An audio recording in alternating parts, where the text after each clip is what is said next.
with working people's organization, both in the labor market and in the political system, globally, but particularly in the advanced countries, how these things fit together and what you need to understand about them to be able to formulate an effective response to climate change, which is going to be the dominant issue of the rest of your lives. Whether or not you think it is now, many of you may already have decided that it is, I'm telling you, it is going to be the dominant issue of the rest of your lives. Let me explain to you why.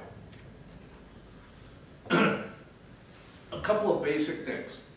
Climate change itself as a physical phenomenon is something that's happening in the planet as a result of physics, fundamentally, is accelerating. It's happening faster than anybody thought it would happen, and its consequences appear to be greater than anybody thought they would be. However, this is not like hopeless. This is not something that we just have to accept. I know you've heard about the question of, do we have to just accept what holders of capital think technology ought to be? We also don't have to just accept that climate change is going to overwhelm human society. Because the path to effective action is open. It's not just opening, it's open. It's open as a matter of science and engineering. What it's not open as, yet, is a matter of politics and economics, of what I insist on calling political economy. Political economy, by the way, is what Adam Smith, Karl Marx, and Max Weber all thought they were doing. Sometime after that, people decided to talk about economics and politics separately. That was, I think, part of an intellectual agenda of asserting that economics was a science, because clearly politics is not. That whole enterprise is an intellectual fantasy. Right? Politics and economics are inextricably intertwined. And this issue is about understanding science, economics, and politics, not as separate subjects, but as an integrated whole.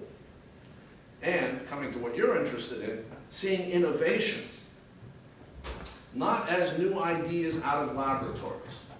Right? This is not the Back to the Future story about innovation, some mad scientist in a basement somewhere. Or even a bunch of techie people in some garage somewhere. But as innovation as the process of diffusion and adoption of new technologies. A process that some will resist, and a process that will only succeed and has always only succeeded with political support. Let me just illustrate what I mean by this. You may not know this, but the steam engine was invented in the Roman Empire. It was well known, the principles of the steam engine were well understood in Byzantium 1,500 years ago. And they thought it was a really cute toy. It was only when it was connected with a bunch of politics, economics, and engineering in late 18th century Britain that we get the modern world. It wasn't about the invention. The invention was 2,000 years old. Now, climate change. Today, we remain on track to 3 degrees Celsius of global warming. That's where the straight line runs that the United Nations has been tracking through its huge intellectual effort, the IPCC. Global warming of 3.2, and you can see the range, 2.2 to 3.5 degrees Celsius by 2100. This is far beyond what the United Nations views as an unmanageable and catastrophic level of global warming. And by the way, it is not the worst case scenario. There's reason to think that it's possible that we're actually on track to 4. Now, what does 3 degrees mean? What does that number mean? Again, I quote from the United Nations' most recent sort of summary report, the implications of 3 degrees of global warming. 3 degrees, by the way, is off the baseline. We're now at about 1.5 in a bad year, maybe 1.2 or 1.3 in a cold year. Climate change is about just three things that they're pretty certain. climate change is about. It should give you a sense of what the stakes are here. First, the climate change is about the global food supply. The UN projects that at 3 degrees of warming, the tropical regions of the world's food production capacity will be cut by 50%. This map shows you where those reductions in food producing capacity will be. By the way, it's not just the tropics. You can see that Australia, for example, will be very badly affected. A 50% reduction in tropical food production. What does that mean? That means famine. That means famine, and that means war. Secondly, climate change is about the physical viability of many of the world's major cities. 3 degrees means a sea level rise of 1 to 2 meters.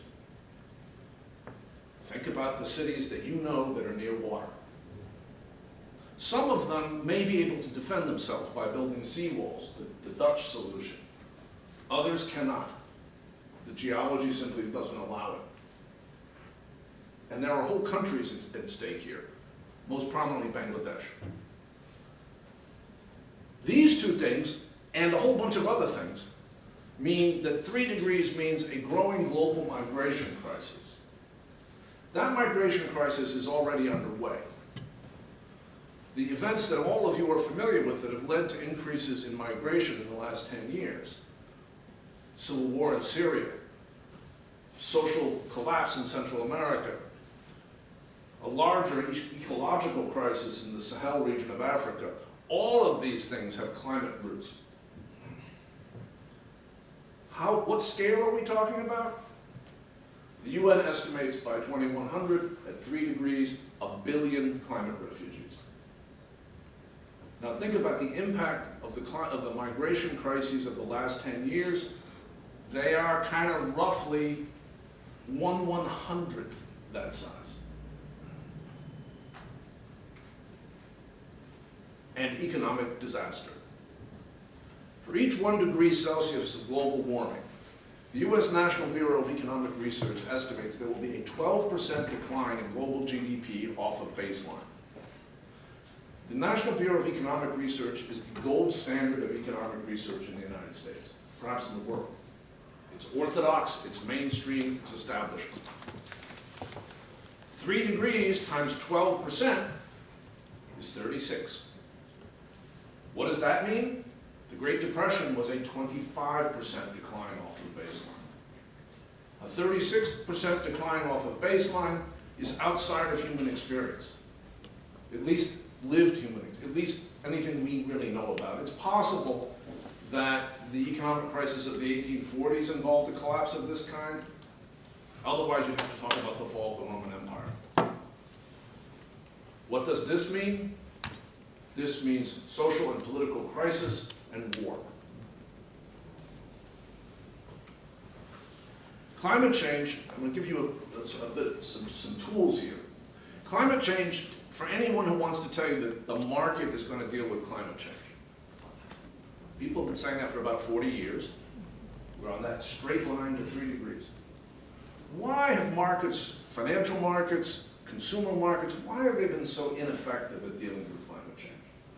Why has the rationality of the market not worked? First, climate change is a massive externality. So I drill oil, I sell the oil, I don't have to bear any cost associated with the consequences later. It's a huge collective action problem. Markets are terrible at these things. It's compound nonlinear.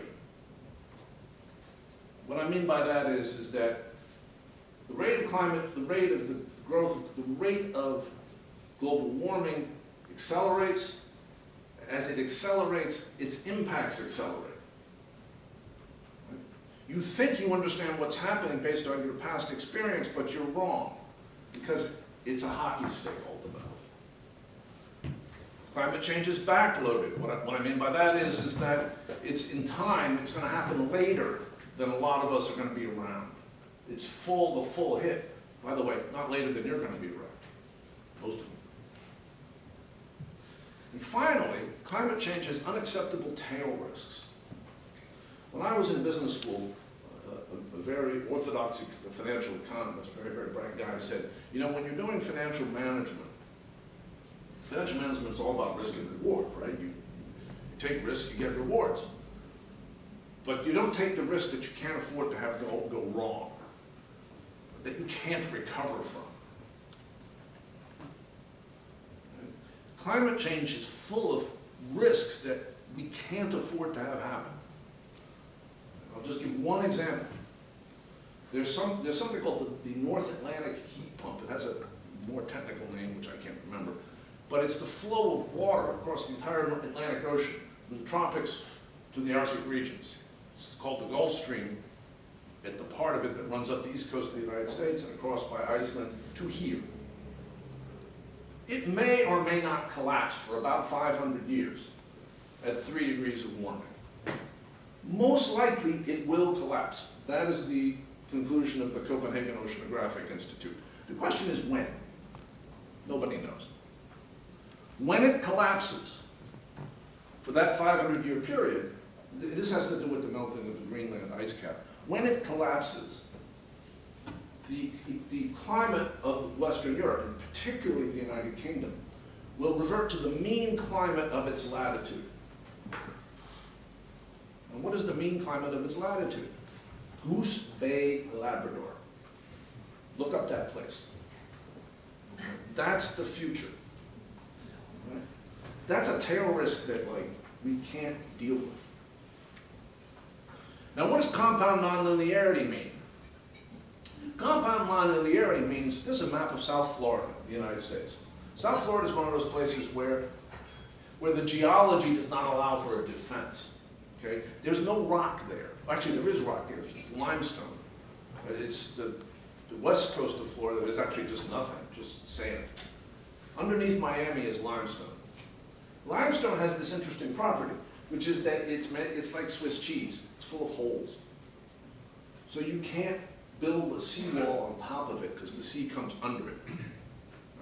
The future of Florida, if you want to understand the future of Florida under climate change, if you've ever been to the beach and tried to build a sandcastle when waves are hitting, right, the water comes in behind the wall that you built, that's the future of South Florida. What's the compound linearity issue? At 3 feet of sea level rise, which is the low end, you see that large parts of metropolitan Miami are underwater. But that's not the real story.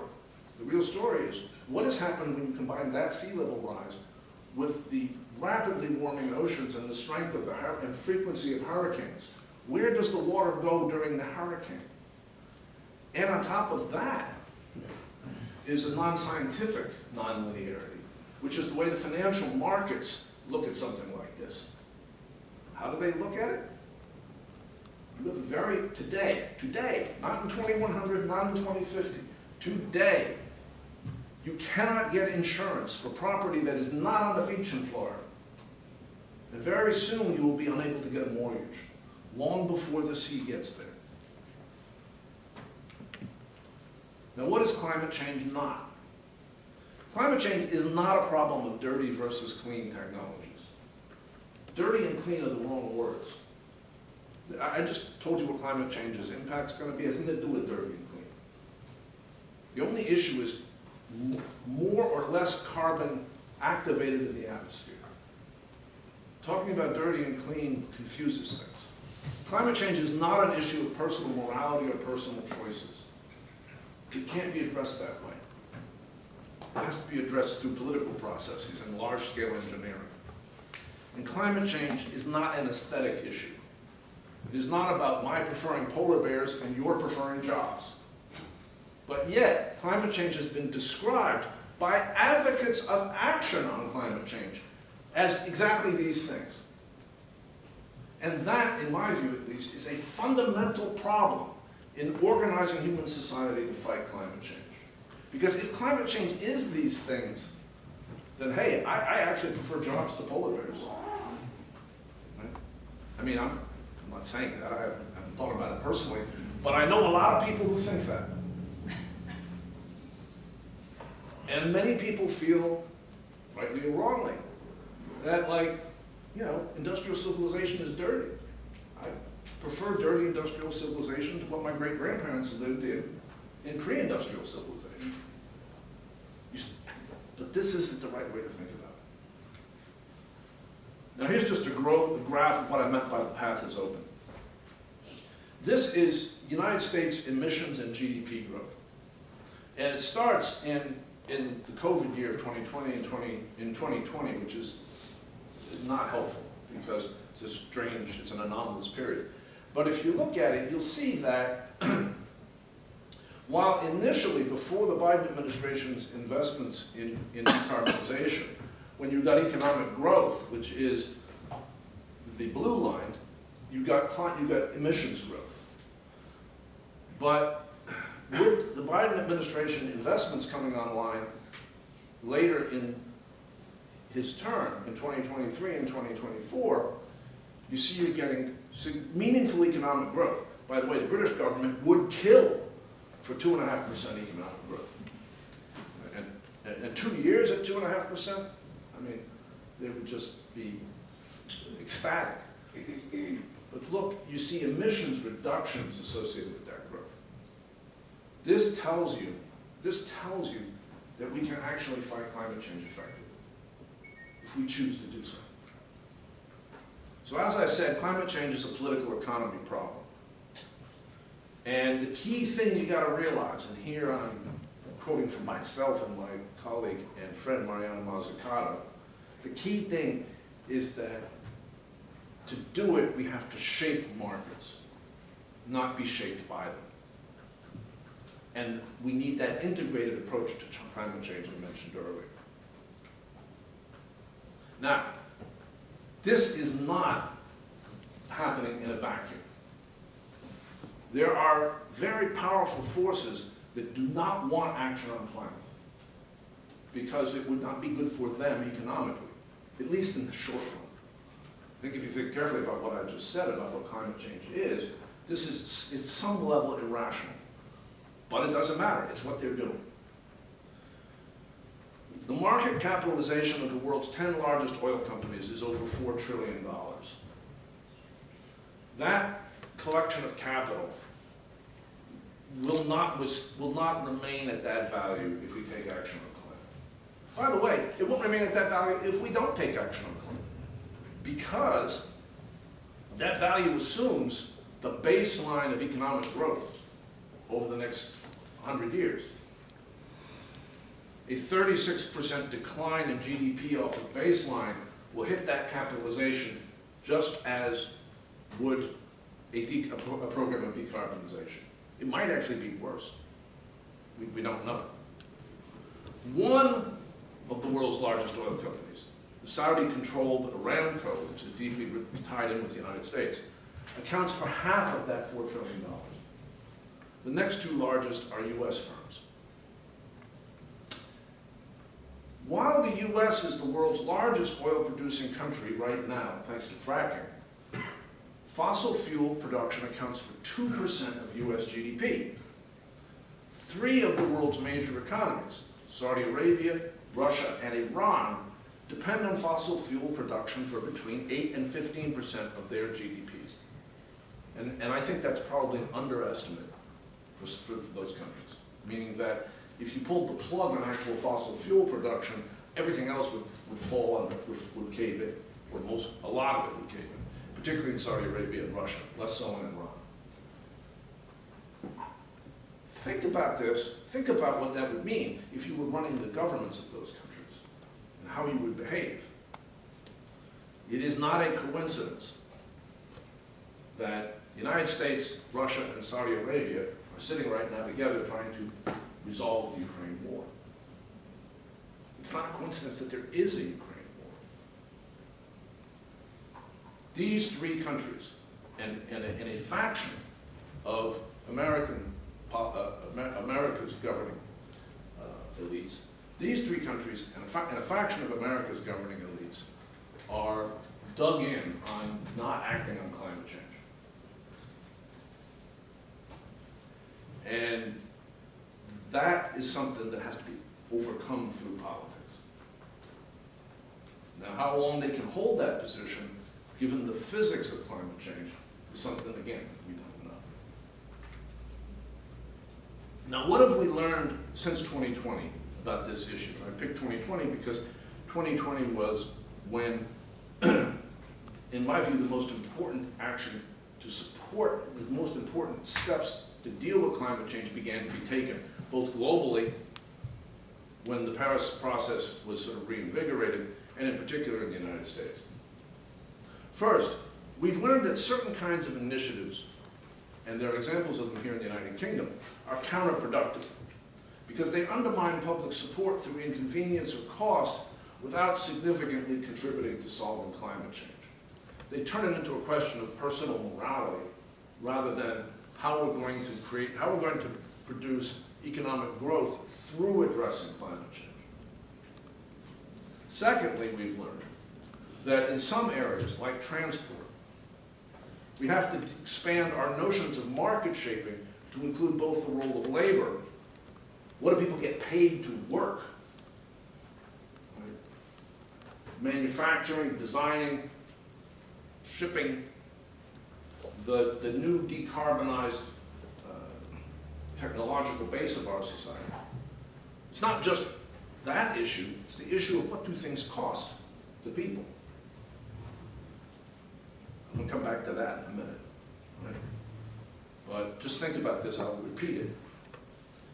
If climate change means that everyone in the developed world needs to buy a Tesla, which costs 50,000, 60,000 pounds, minimum.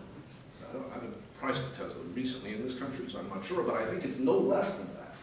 If climate change means that, or it means, for example, that you have to rip out all the appliances in your home and at your own expense replace them. If it means things like that, people are not going to want to do that. And finally, and this is the most important line in my presentation, the intellectual habits of neoliberalism, the policy framework that has dominated most of the world since the 1980s, since the end of the 1970s. The repression of workers, and by repression I don't mean hitting them on the head with a stick. I mean keeping wages below productivity growth, wage stagnation. The repression of workers, financialization, meaning turning over the allocation of all resources to financial markets and financial institutions, and austerity, the refusal to use the full fiscal and monetary policy toolkit to achieve public policy ends. If you don't know what austerity, what the logic of austerity is, watch last night's 10 o'clock BBC News. These things are now a mortal threat to climate stability. There is no way to effectively fight climate change, given what it is, given the time frames, given the political economy of it. There is no way to do so within that intellectual framework. And that proposition has been empirically tested, meaning that we have known what climate change is and how serious a threat it is, and the level of science since 1988, and we are still on a straight line to 3 degrees. Neoliberalism has completely failed as a regime in addressing the most profound threat to human civilization in the modern world. Now, what might we do? Now, this is a lesson from the past. In 1940, it was becoming clear to the Roosevelt administration that it was going to be necessary, that the United States was going to get into the Second World War. And a discourse began between the Roosevelt administration and America's auto companies, which were at the time the most powerful and effective business organizations in the world, about what would be involved in converting to war production. Maybe hard to imagine, but at that time, the United States really didn't do much war production. The big auto companies only made civilian vehicles. The company said to the Roosevelt administration, and this conversation took a while, and it was still going on when, in when in December of 1941, the Japanese attacked the United States. The auto company said 3 years.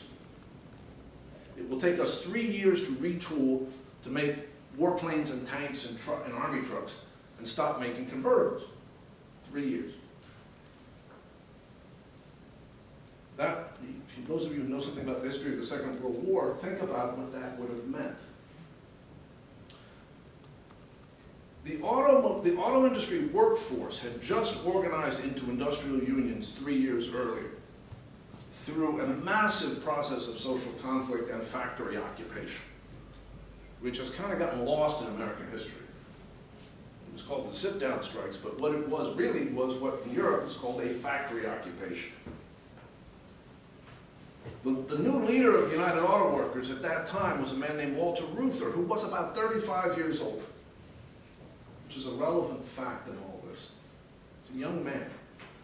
And he and his team, Walter Reuther was very much an anti-fascist. He believed the United States should enter the war and particularly defeat Hitler's Germany. Now, despite being a German-American, by the way. Walter Reuther went to the auto plants and talked with his union members who were tool and die workers. They were the people who did the actual tooling. They were not the production workers on the line. They were the people they were the most skilled workers who made the assembly lines. He said, how long will this take? If we needed to make tanks, how long would it take? They told him it would take 8 weeks. And so he wrote this op-ed. And he went to the Roosevelt administration and he said, listen, the companies are lying to you. They want to be able to get 3 more years of peacetime profits before wartime. He said, my members, we can do this in 8 weeks. The Roosevelt administration listened to them, and there was a whole back and forth. In the end, it didn't take 8 weeks, it took 6 months. Those 6 months won the war. Not just in America, but in the Soviet Union. Because where the stuff that got made in those factories as a result of this process of technological change, right? What happened was that stuff got shipped to Russia and was decisive in the battles in 1941 and 1942 that won the war. There was a decision here to not let the marketplace make this decision, and to get it done no matter what, as fast as it could get done. And the reason why that decision got made that way was because the American trade union movement forced it and saw it in its interest, for a variety of reasons, most particularly the defense of democracy, to do it. Now, what does that mean for us? Market solutions cannot stop greenhouse gas emissions fast enough. We're way past that being a plausible statement. Effective action to hold that number, to not get to 3, to try to hold around 2 maybe, or to go past and back, right, which is probably the most realistic way of holding everything together, requires intensive state deployment of technologies and the reshaping of markets. It requires a wartime approach. And state action of this kind requires a broad social and political foundation. It is not enough to say, as policy intellectuals often do, we must do X. Who's we and who's must? You have to have political support. And that, in a democracy, requires working people's support. Particularly if you think about where the opposition is coming from. All that capital tied up in fossil fuel infrastructure and in actual stuff in the ground, the rights to stuff in the ground. Now, what stands in the way of that kind of mobilization? Working people's fears, which are exploited by people who have other agendas. Working people fear, and for good reason, that they and their communities will bear the costs of innovation in ways they cannot afford. That has been the experience of working people in developed countries, and for that matter, in many developing countries, over the last 40 years. That is the lesson of deindustrialization. And boy, was that lesson been paid attention to in working class communities. Secondly, that there is a fear that the new jobs in low carbon technologies will be bad jobs, precarious, paid below a living wage, without rights. Why do people fear this? Because that's the kind of jobs that the Silicon Valley crowd has created over and over and over again. And they have no bones about it. That's the kind of job they want to create. If you want to sort of get a sense of how that is a continuing ambition of the sort of lords of technology, right, check out some of the writings that goes under the term abundance. Supposedly progressive writings that in fact advocate for the creation of more bad jobs. Third, working people fear that, as I said before, that climate change means, that fighting climate change means making the modern world a luxury only the rich can afford. If you can't afford a Tesla, you will have to walk. In that sense, by the way, pre-Donald Trump, Tesla and Elon Musk were more of part of the problem than the solution. These things have to be addressed, right, in order to effectively fight climate change, in order to have the political support for the kind of action that is necessary. They have to be addressed through things like re-empowering working people, both economically and politically. It's a prerequisite for fighting climate change. Here's a prophecy. John Sweeney's successor was Richard Trumka, who was a coal miner.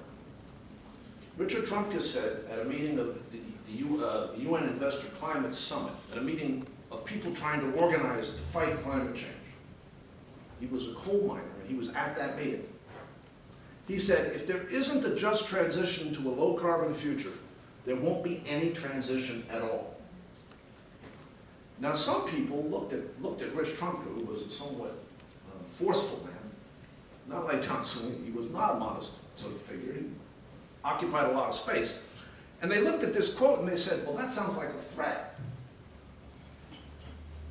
But it wasn't. It was a prophecy. What Rich meant was that we won't have the political support for a transition. The transition won't happen. Even though the labor movement might officially support it, even though he, Rich Trumka, the coal miner, might stand on a platform and say he's for it, the politics wouldn't happen.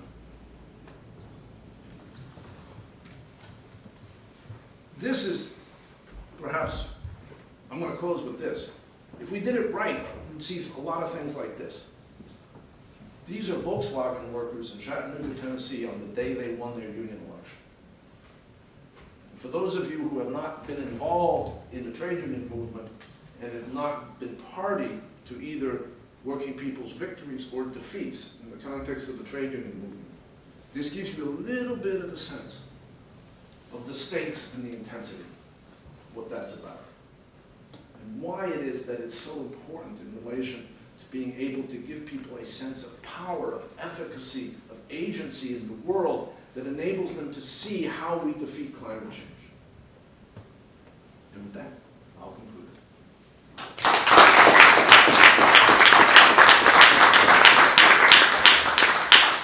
Now, I've actually done it. I've done like almost 40 minutes for questions and answers. Totally, because we gotta get, Damon's got it turns into a pumpkin at about 12 to 20-ish. So do we need this mic, by the way, for questions? Okay, cool. So we have some time for questions, debates, challenges, thoughts. Who wants to kick us off? Okay, great. By the way, feel free to ask about anything. You can ask about the presentation, but if you have questions about other things, which I told you by, feel free. First of all, thank you for the presentation. There was one thing I wanted to challenge a bit. When you were looking at the rise of climate change, I agree that you described it as compound nonlinear, and that's, I completely agree with that, also with the implications of that. However, I guess that the other process, the mitigation and the technological and social advances that have been made the past 20, 30 years are also, what's it called again, compound nonlinear. That's true. And that's something that I often think should be getting more notice. Didn't China reach an enormous milestone 10 years before anyone thought it would happen? And I think that is important because otherwise we can lose ourselves to the doom and gloom, and without realizing that we're really realistically on a good track to change something. That is a fantastic question, and you have, you're completely correct.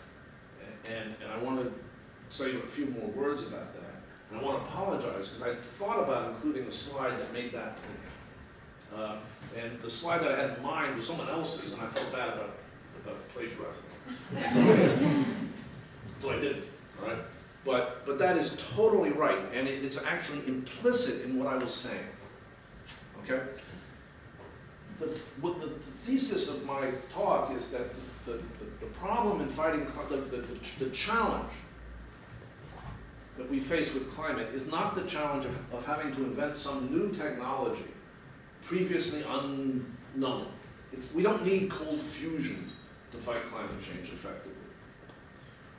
We have today the technological tools to keep climate change at a level we can socially and economically manage, politically manage, and eventually to have it fade away.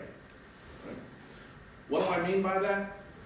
Advances, to your point, advances in the efficiency and the cost effectiveness, efficiency in a pure kind of engineering sense, cost effectiveness in an economic sense, of the core renewable technologies, wind, solar, batteries and electric vehicles. They've advanced so rapidly that they are now, on a kind of marginal basis, more cost effective than the legacy carbon fuel technologies. Our problem is not that we don't have the technologies, our problem is we don't have the finance and the politics to roll them out at scale fast enough. Now we might get there anyway, but kind of late. And time here matters, because the consequences of climate change that I put there on the slides are already happening and are already undermining social and political stability worldwide. We can't afford to be too late. So the notion that it's hopeless is completely wrong. Right? It is within our grasp.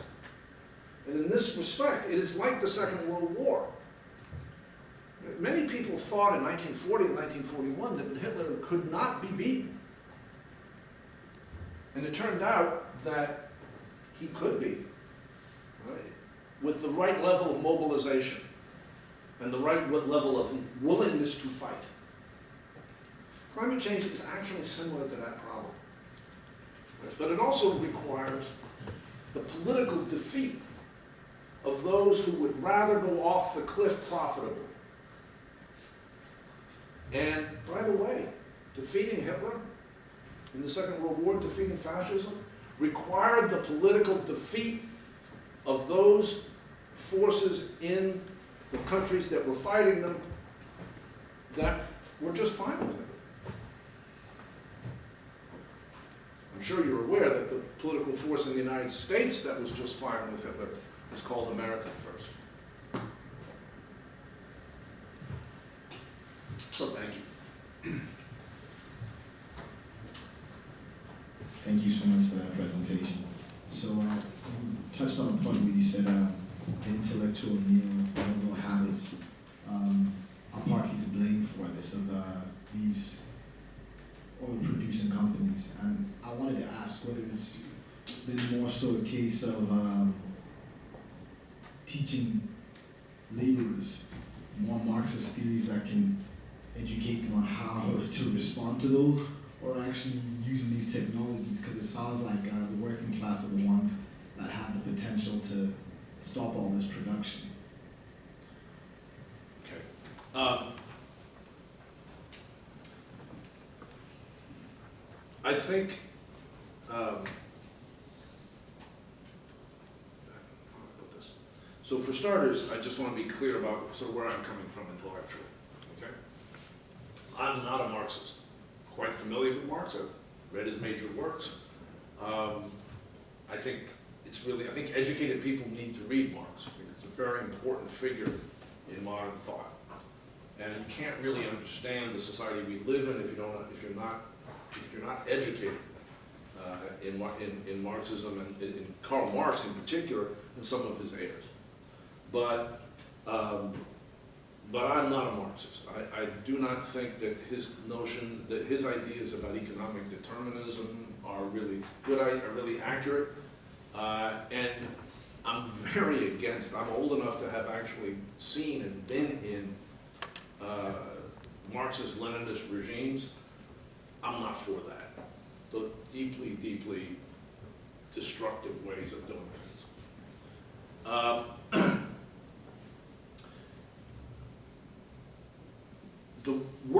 This presentation is about, as you said, okay, the centrality of working people to the fight to stop climate change. My presentation says, at its core, without the political support of working people, you will not be able to stop climate change fast enough to avoid the catastrophic consequences that I laid out. And in that respect, by the way, is again, this wartime analogy is important in other ways. Every major combatant in the First and Second World War, the first thing they did was figure out how to make sure the working classes in their country was on board with the war effort. No working class support, no war effort. That's something we need to understand applies to this situation. Now, does that mean that working people does that mean that working people and their unions and their political parties, their political organizations, don't understand climate change or don't understand it as much as middle-class people? I'm not so sure about that. But it does mean, but by the way, I would say that the publics in the developed world, right, have been educated in part by the environmental movement to believe that climate change is about polar bears and clean versus dirty, when climate change is about the survival of human civilization. When climate change is about, as I said earlier, famine, war, political collapse. It is not about polar bears. And so, I mean, it is about polar bears, right? The polar bears are going to be not so well off in a warming planet.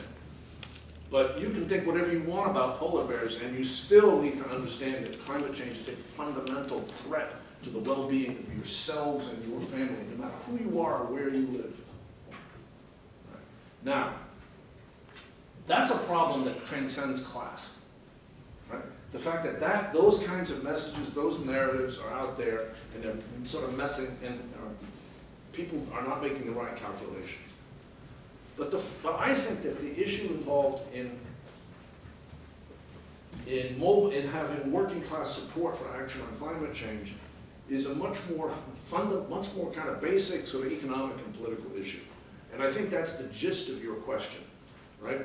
Is that if working people feel like they have a seat at the table, that they have some power, and that the arrangements that are going to be made to fight climate change are going to benefit them economically, then they're going to be on board.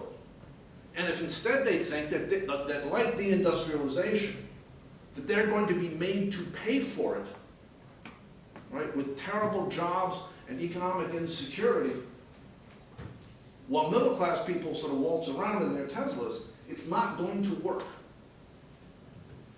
So I hope that addresses what you were saying. Not lots of people saying it.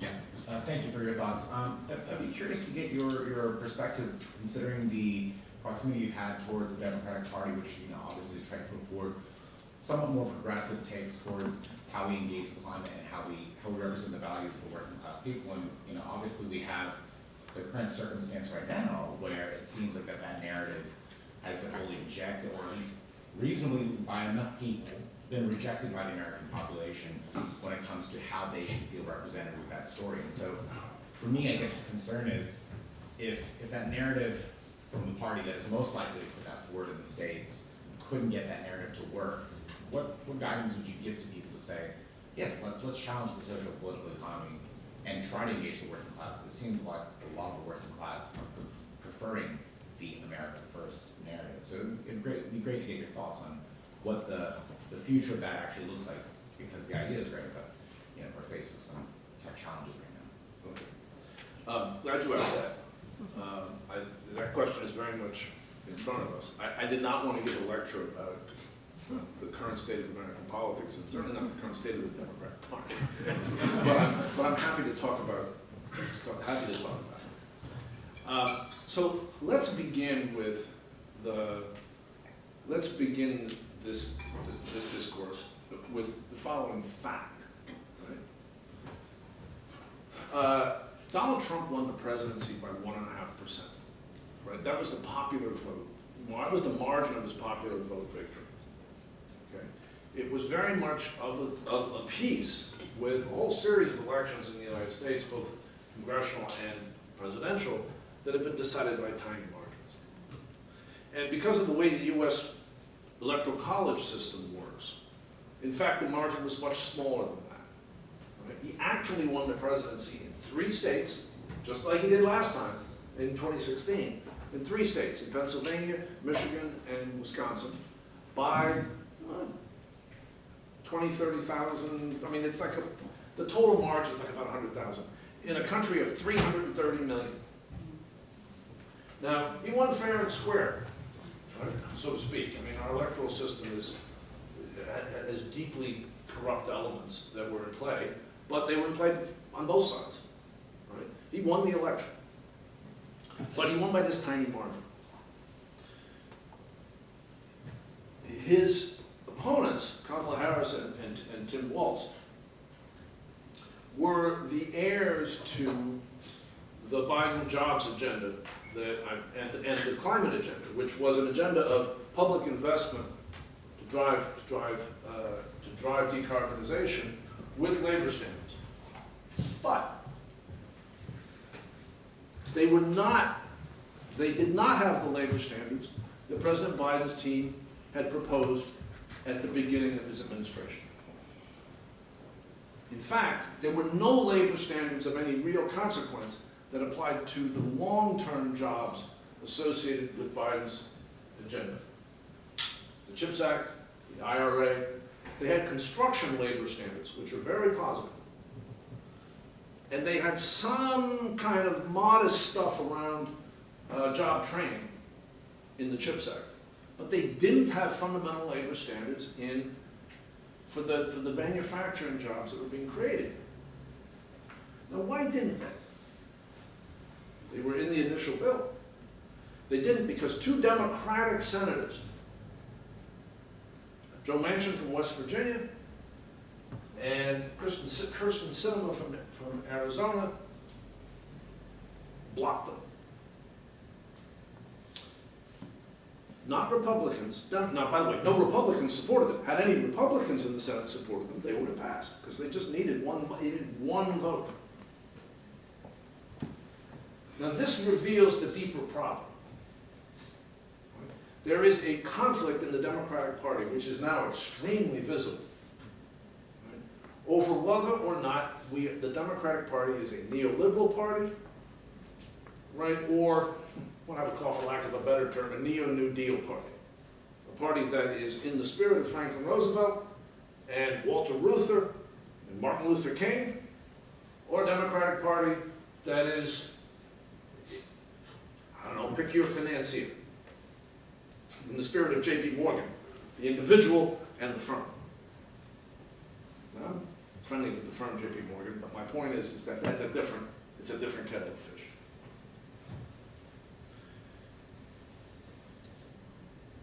The Harris campaign did not talk about the jobs that had been created in deindustrialized cities across those 3 states. The Harris campaign went to Pittsburgh on Labor Day and talked about what a terrible idea Donald Trump's tariffs were. If you know anything about Pittsburgh, you know that Pittsburgh is a city that has been pro-tariff, since 1840, and it has never wavered. The policy issues around tariffs are complicated. I think Donald Trump's tariff agenda is incredibly destructive at many levels as a whole. Some of his tariffs are a good idea. But the thing as a whole is a disaster, which is why he keeps going back and forth and back and forth. But the Harris campaign had the facts on the ground in these cities, the projects, the factories that were being built in manufacturing construction under the Biden administration went like this. The Harris campaign didn't really want to talk about it. Why?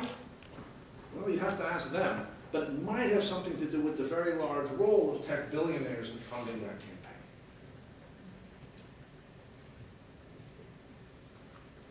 And those tech billionaires didn't like the way the Biden administration was doing these things because, in particular, they were not using U.S. trade policy to protect the market power and essentially hegemony of some of those people and their businesses globally.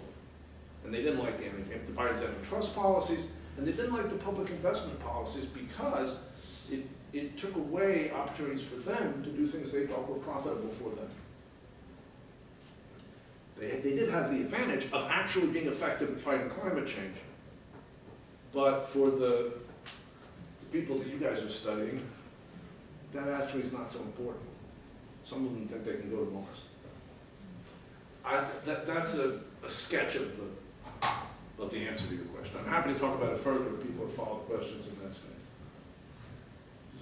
Thank you very much for your presentation. I suppose bear with me maybe with my question, but it's around your kind of the parallels you've been drawing to the war, and I suppose using the war as a pivot moment for huge resource mobilization to tackle an issue. But I suppose leading up to the Second World War was 6 years of kind of insidious gaslighting in Germany of, directed a lot at the working classes of, blaming all of their social problems on specific groups and others. And I suppose I'd be interested to hear your thoughts as like, with the climate challenge, whether there's like a temporal element to this that we haven't really, we might need to get closer to that cliff before people start to realise that actually, because at the moment, the most kind of, I suppose, tangible examples of climate change we have is mass migration, people getting to the beaches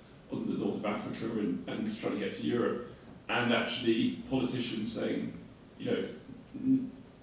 I suppose climate change isn't really even there as a reason that we might link to that. Like people who have educated themselves and might know would know that immediately that that's a primary driver of that. But it's like the demonisation of these people is such that actually to working class people and to the labour movements, etc., they're just worried about protecting their jobs, etc., and actually not fighting the root cause of it. So I wonder whether pre-war social conditions also have a part to play in your kind of analogy of wartime mobilisation.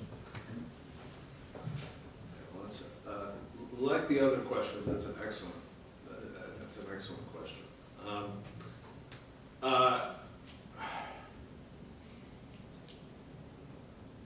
I think it's hard not to look at what is happening right now and not see that we're in a period of kind of reaction, right? A period in which some very significant steps were taken during the last 5 years to effectively fight climate change globally. Steps were taken in terms of political economy, in terms of technology, and decarbonization looks a lot more doable, a lot more like a reality than it did, say, 20 years ago. And in that context, we've seen a serious political mobilization against the effort to fight climate change. It's present everywhere in the world, right? It's present within the politics of countries, and it's present on the global stage, as I discussed, in terms of the roles of countries like Russia and Saudi Arabia, whose futures in a decarbonized world, in their current form, with their current political economies, look quite bleak.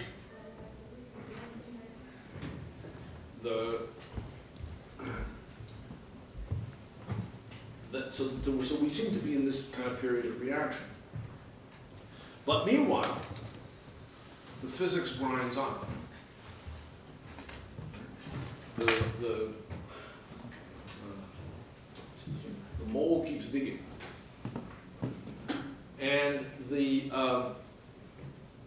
likelihood that what happens as a result of that becomes a profound crisis of the kinds that I described, affecting people's everyday lives, affecting food prices, affecting migration levels, affecting political stability in the country, in the places where it hits first. The likelihood of that is 100%. And that will, it's sort of, and in a way, I guess, to your point about analogies, if the victorious powers in the First World War,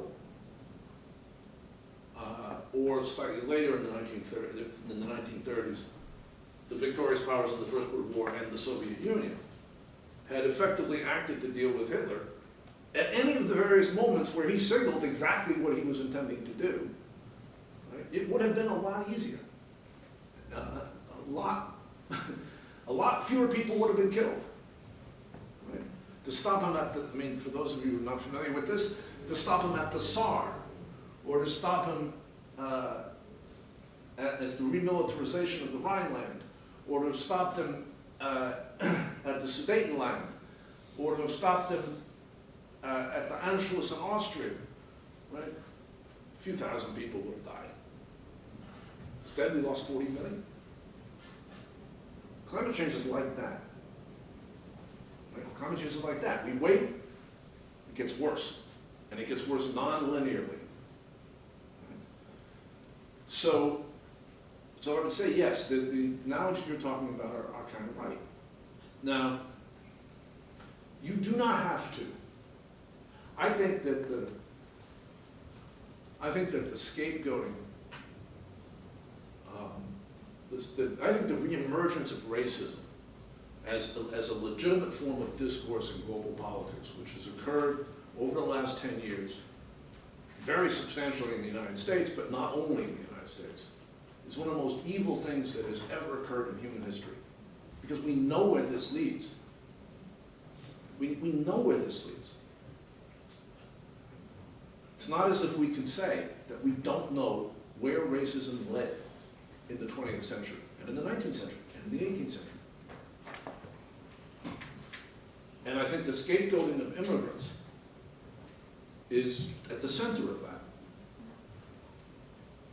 But you don't have to agree with me about this to understand that 1 billion immigrants is a billion immigrants is not the right word, 1 billion desperate climate refugees who cannot stay where they are because where they are is underwater, or where they are is too hot for human beings to live in the daytime, which is, by the way, where large parts of South Asia are headed.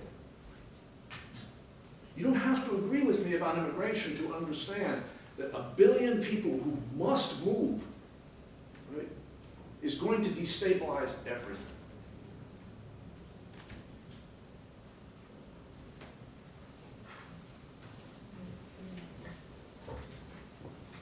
Thank you.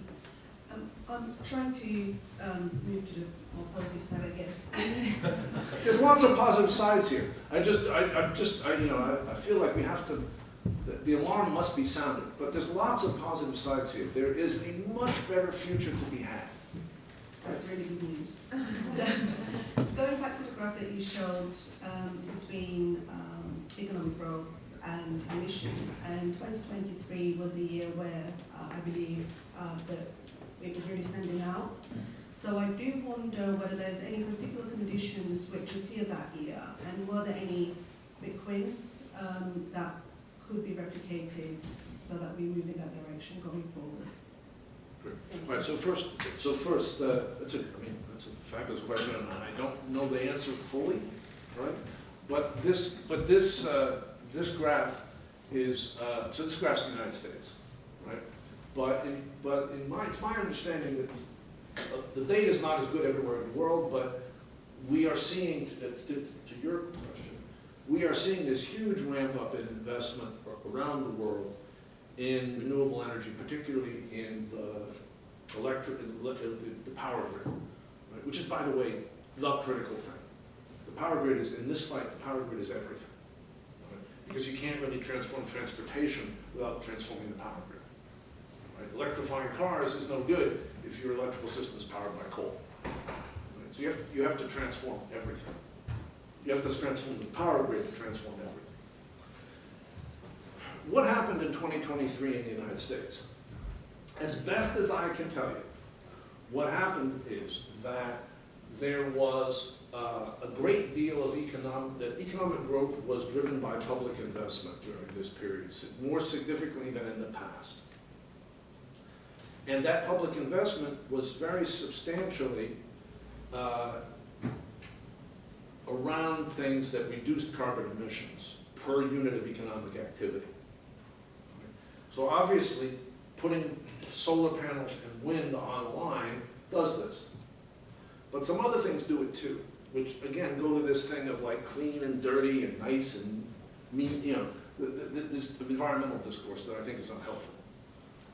So that some of what happened during this period was the continuation of something that's been happening in the United States since the mid-teens, which is the substitution of natural gas for coal in the power grid. The natural gas is not the best possible solution, but it's a lot less carbon intensive than coal per unit of electricity. There were also investments during this period in mass transit, which is very important, right? Trying to get people to move around in better ways. And there was very substantial investments during this period in building efficiency, in both residential and commercial building efficiency, and efforts to try to decarbonize heavy industry at various levels. Now, there may also be in this number things that are kind of sort of like by accident, right? Things that happened in the U.S. economy as it recovered from COVID that, that ended up keeping carbon emissions down but are hard to replicate elsewhere. The things I just went through can be done anywhere. But there is something that I think, there's something else to be mindful of here. It's my view that nuclear power is very important in this story. That, at least for some time to come, you can't have an electrical system, and certainly not one that you're loading more and more of the total energy demand of the society into. You can't have an electrical system without what they call base load. You need a source of power generation that you can turn on and off, and turn up on cloudy or calm days. Now eventually we're not going to need that, because eventually our batteries and the sophistication with which we can manage the renewables grid will reduce this. But right now it's needed. And the best possible way to do it is nuclear. And if you want to get a very tangible sense of this, look at France. France's whole carbon footprint looks completely different than the rest of the developed world because its power is all nuclear. It's a very effective way. And by the way, in most developed countries, the way labor is organized around construction of nuclear plants and maintenance of nuclear plants, it's all high wage. So nuclear power is a very good way to get construction workers to support action on climate change, which is a critical question. It's a lot easier to get construction workers like to build things and like to get paid well to do it and like it to be safe. Right? That is whether they're building a nuclear power plant, a solar field, or a coal mine, ultimately doesn't matter to them that much. What they care about is it steady work? Is it well paid? Do you get benefits, economic security, and is it safe? Right? Now, that's a political economy fact that integrates with the fact that nuclear power is actually an engineering solution that we need. Okay. Environmental movement looks at nuclear power and says a bunch of things that are true. Creates radioactive waste. We don't have a good plan for radioactive waste. There is a risk of a Fukushima type incident. Right? There's requires a lot of concrete. All true. But how do you feel about famine, war, 1 billion migrants, political collapse?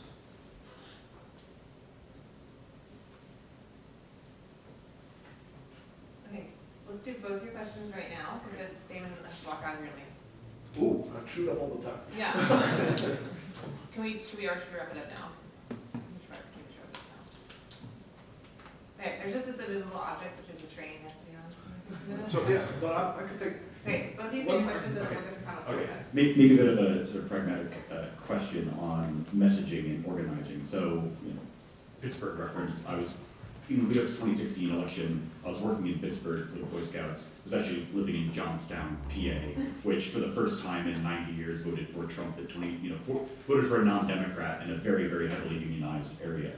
And so, in sort of managing messaging, when there's a lot of sort of external forces pushing in on you, like there's a huge ground game to shift in the region. In a complex organization like a trade union, or any complex organization, how do you keep the messaging right in when the local state rep that we had, his motto was God, guns, and coal, and he won by like 50%. And there was just it seems that there was like a total breakdown in messaging on the left at the time, at least, and so just managing that internally as an organization and mobilizing support for any cause, not necessarily political. This is wondering if cable was in the lead up to 2016, for instance. All right. Is there another question? Oh, yeah. Yeah, it's a big question, but still, I'm very much interested in the concept of collective action. And you made references to the World War II, where it did seem indeed that we fought, fascism, and then fast forward to 2025, we again see the conformity with the values that we disagree with, and we see, strong voices in Europe defending like radical nationalism, and we still use products by the big tech companies. So I was just curious, what do you think is happening with this global conformity of humanity to the values that shouldn't be conformed to? And do you really believe that sustainable, persistent, collective action is possible in general? Okay. Close us out. Quick. Just looking at my clock, I've got literally 2 minutes. Yeah, like that way. All right, so Democratic Party in 2016 did not run on anything that was likely to win in Johnstown, Pennsylvania. And for reasons that I do not understand, the Harris campaign repeated the 26 campaign in places like Johnstown, Pennsylvania, and got killed. In fact, worse. Yes. Right? And the reason why Donald Trump is president is because that happened. You couldn't. Harris won the big cities in Pennsylvania and Michigan and in Wisconsin, but you can't catch up if you're losing the small cities by these huge margins. And the messaging in the Democratic Party was wrong around these issues, and the strategy was to try to pick up upper middle class votes around issues like democracy, right, while not talking about jobs.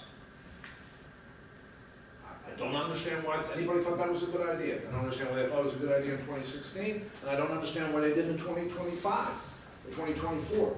And I personally begged the Hillary campaign not to do it. All right? And I was told up the line, oh, that's right, that's smart, right? Of course.